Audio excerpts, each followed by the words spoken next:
Purihin ang Panginoon. Ako po si Carlos L. Hernandez Jr.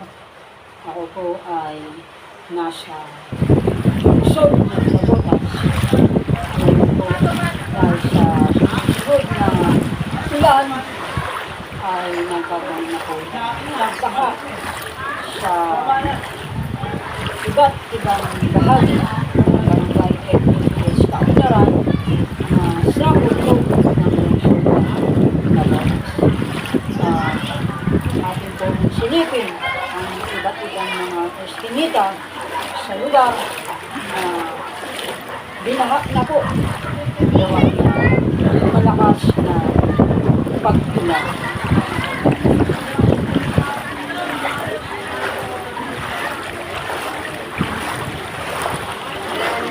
Makita naman po natin ang malakas na ulan na ito ay resulta ng pagbaha Pinila sa barangay MBBS Ano to inumin? ano po kayo malangin tulog kapinsalaan lalo na sa agrikultura sa ating agricultural na lugar dito ako ay sasaysay ng bagay na ito ay informatibo. Maraming pong salamat. Ito po ang katotohanan. Muli ako po si Carlos L. Hernandez Jr.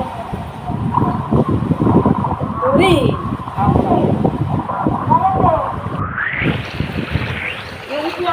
Makita naman po natin ang malakas na ulan na ito ay magresulta ng pagbaha sa iba't ibang mga eskinita sa barangay MBBS ng lungsod ng Nabotas.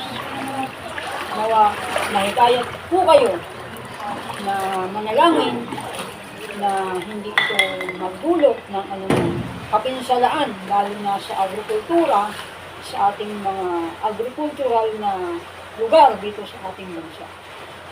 Ako po ay nagsasaysay ng mga bagay na ito at nawa ay naging informatibo. Maraming pong salamat. Ito po ang katotohanan. Muli ako po si Carlos L. Hernandez Jr.